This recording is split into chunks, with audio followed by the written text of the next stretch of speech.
what the Gurkhas did to Hitler's army. In World War II, Adolf Hitler's army swept through Europe, feared by all. But in the mountains of Italy, they met warriors who didn't flinch, the Gurkhas. These elite fighters from Nepal were part of the British Indian Army. Armed with rifles and their iconic weapon, the kukri, the Gurkhas earned a terrifying reputation. German troops nicknamed them ghost soldiers, silent, swift, and deadly. In Italy, during the brutal campaigns of 1943 to 1945, Gurkhas scaled cliffs under cover of night, ambushed Nazi positions, and fought with incredible bravery at places like Monte Cassino and the Gothic Line. Their fearlessness made Nazi troops nervous. Some German units reportedly retreated when they heard Gurkhas were coming. Not from orders, but from fear. Gurkhas earned hundreds of medals for bravery, including Victoria Crosses. They didn't just fight Hitler's army, they humbled it. The Gurkhas didn't fight for glory, they fought for honor, and Hitler's elite troops would never forget them. Bhanbhagta Gurung charged a Japanese machine gun nest alone. His unit was pinned down by a Japanese sniper and a machine gun position. Without orders, Bhanbhagta Gurung stood up, walked across open ground, and shot the sniper. Then he rushed 5 enemy foxholes, killing all occupants with his kukri and grenades. He finished by jumping onto the roof of a bunker and throwing grenades through the slit. When Japanese soldiers charged, he fought hand to hand, saving his comrades and capturing the position single-handedly. He was awarded the Victoria Cross. Why, it's crazy. He turned what should have been a suicide mission into a one-man assault that saved his entire company. These guys don't fight for country, they fight for redemption. French Legion. These soldiers leave their past behind. The French Foreign Legion is made up of outlaws, ex-cons, lost souls. And once you join, your past disappears. New name, new life. One rule, loyalty to the Legion. They fought in the hottest deserts, the thickest jungles, and the bloodiest wars, and they don't surrender ever. In one battle, only 5 legionnaires survived. Wounded, bleeding. Still standing, one of them carved into the wall. We fight until we die, and they meant it. Like and follow for more history stories. This wasn't a battlefield, it was a movie set. The army that fought Nazis with balloons and speakers. The US Ghost Army used inflatable tanks, fake radio signals, and loudspeakers to convince the Nazis they were facing a full army. But in reality, it was just 100 artists, sound engineers, and illusionists. They'd roll up, blow up a rubber tank, blast fake truck sounds, and disappear before anyone knew the truth. The Nazis kept falling for it. One operation convinced them to move 30,000 troops to fight a phantom army.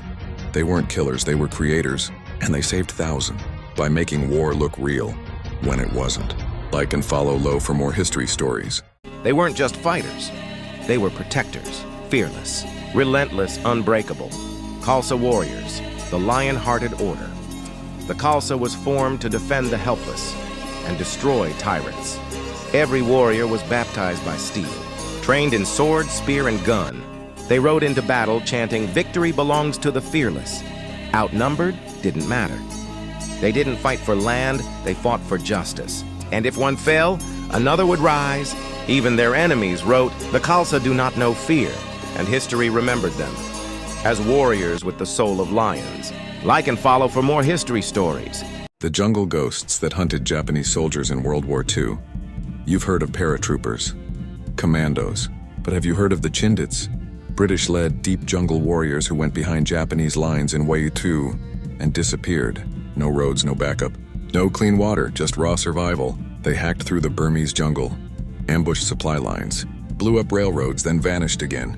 The Japanese called them ghosts because you never saw them coming. And by the time you realized they were there, it was already over.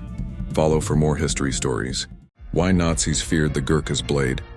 Gurkhas versus Nazis, the kukri fear. The Nazis didn't fear bombs. The whistle of a kukri blade, it must taste blood, that's not superstition, that's a rule. In World War II, Gurkhas didn't wait for orders.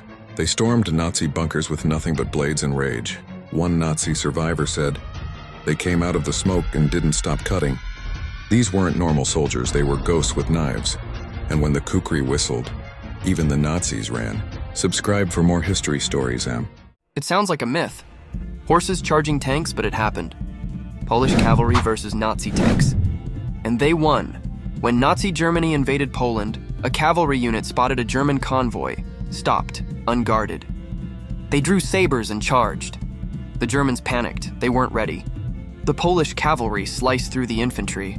Explosives blew up the trucks. Chaos everywhere. By the time German tanks arrived, it was over. They lost men, they lost gear. To horses. This wasn't a story of madness. It was a story of guts. And in that moment, the sword beat the machine. Mongol archers, killers on horseback. They didn't just ride horses. They weaponized them. Mongol warriors could fire arrows while galloping full speed. Backwards. It's called the Parthian shot. Enemies chased them, thinking they were retreating. But it was a trap. They'd turn in the saddle and shoot you straight in the heart, wait without stopping. No armor could save you. No formation could hold. By the time you realized it was an ambush, you were already dead. The Mongols didn't flee, they lured, then killed like ghosts on horseback. Chechen snipers made Russian tanks disappear. Chechen snipers versus Russian tanks. The Russian army rolled into Chechnya, confident, heavily armed, but they weren't ready for this. Chechen snipers didn't have tanks. They didn't need them, they hid in ruins. In shadows, on rooftops, and waited one shot, straight through a tank's viewing port. Russian officers dropped one by one. Tanks froze in fear. A Russian general said, "They're not soldiers, they're shadows."